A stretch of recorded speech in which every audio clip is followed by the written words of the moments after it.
So guess what, Hannah? My mom and I just drove across the entire country to get to Portland, Oregon. We started in Westchester. Goodbye. Went through Indiana and Illinois to get to Missouri. Just a few stairs to go up.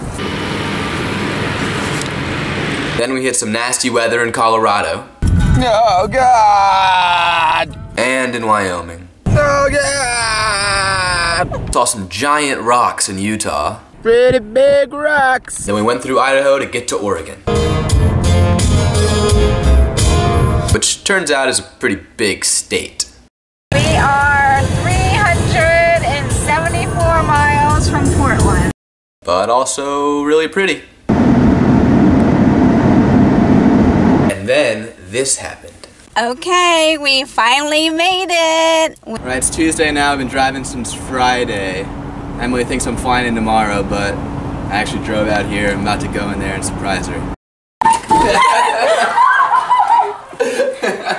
What a long drive. It's true? Yeah. Surprising Emily seemed like a really good idea when I thought of it, and I'm not saying that it wasn't a good idea, but I didn't foresee how much I would have to lie to her to not ruin the surprise. Emily came into town for New Year's. I had to keep pretending the car that I just bought wasn't mine, act like I wasn't leaving for another week, and brief all of my friends and family on not mentioning the cross-country road trip I was about to go on when Emily was around. And even though I did all of this for a good reason, I still felt guilty lying to my girlfriend. This guilt was exacerbated when on the way here I read this essay by Sam Harris entitled Lying. Sam Harris is this neuroscientist slash philosopher, and in this essay he makes some really extreme but really salient points about the ethics of lying. Obviously most people who aren't psychopaths know that lying for your own gain at the expense of others is unethical. But what about those gray areas where we think that telling somebody a lie is actually the best thing to do?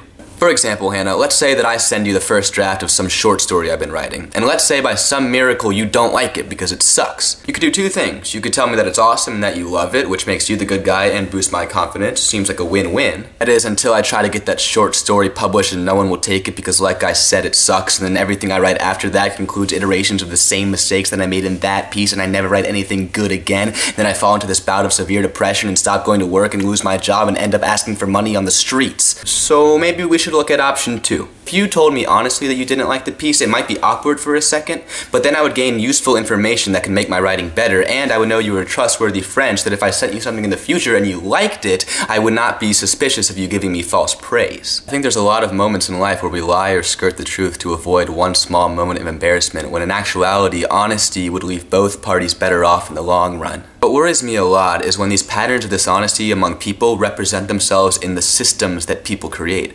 Nowadays, it's kind of par for the course that systems like government and corporations are going to lie to people. Whether or not a government has the right to lie to its people is a totally different discussion, but it is easy to see that once the trust of a population is damaged, it's really hard to repair, and I find it hard to believe that the reward gained from the initial lie is greater than the damage done by the lie itself. As far as the dishonesty of corporations, I don't even know where to begin. But I do know that every time I go through the grocery store, I feel like I'm trying to crack a code or something. Like, how much of this bag of chips is just air? And is evaporated cane juice really different than white sugar? And so on and so on. Anyways, at the end of the day, the ultimate test to see if a lie is ethical or not is to ask the dupe, the person who was lied to. So, here goes.